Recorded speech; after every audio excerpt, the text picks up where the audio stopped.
remember years ago in a seminary class, teaching what I called the parable of the broken hose.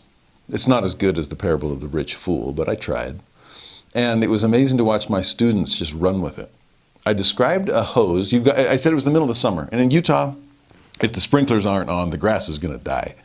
Sure enough, the grass is getting brown out front, and so you're going out. You don't have sprinklers, but you have a hose, and so you turn the hose on, and you're going to go water the lawn.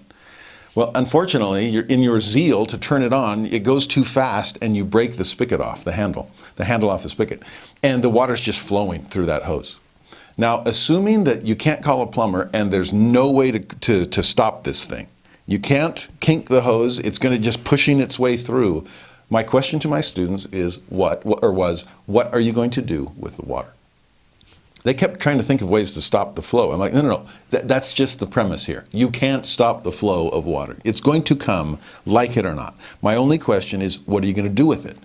And somebody said, well, water the lawn. I'm like, duh. And that's why we turned it on to begin with, okay? So yeah, do what you intended. Water the lawn. There was a purpose behind turning on the hose to begin with.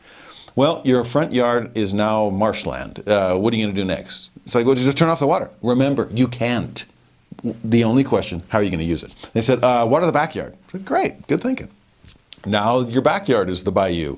What are you going to do next? And it was so fun to watch the students like creatively scrambling, like, what am I going to do with all this water? Somebody said, well, wash your cars. I'm like, awesome, great, okay, you've washed all the cars, everything's perfect. Now what? The water's still flowing, and you're paying for it. You got the water bill, and so what are you going to do now? Somebody was, well, wash the house. I'm like, what? Okay, I guess people do that. Pressure washer, whatever. Okay, the house is now sparkling clean. What are you going to do next? And they kept coming up with new and inventive ways. At one point, they were like, dig a swimming pool. I'm like, awesome. You have an Olympic size in the backyard now, and it's overflowing. What next? They're like, water slide? Ooh, I like where you're going with this. This sounds fun. So now we have a water slide in the back. Okay, good. Now what? Somebody else was store the water. I'm like, great. You got those big, giant 55-gallon drums, and you're running out of them because the water just continues to flow.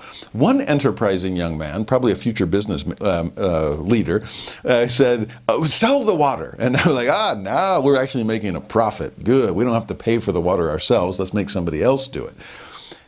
And in the midst of this reverie of creativity, one young woman eventually raised her hand timidly and suggested we could water the neighbor's lawn.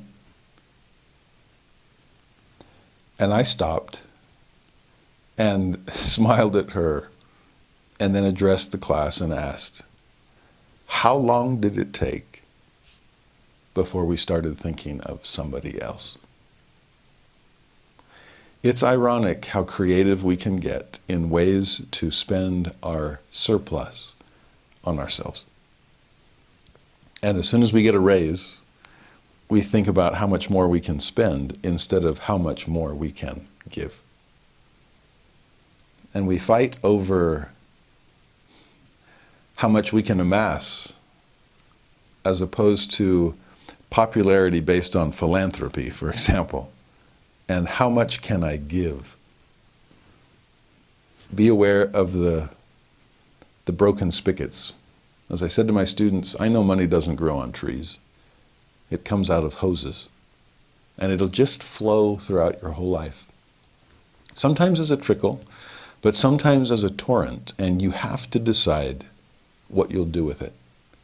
Is there a level of luxury that is sufficient and beyond?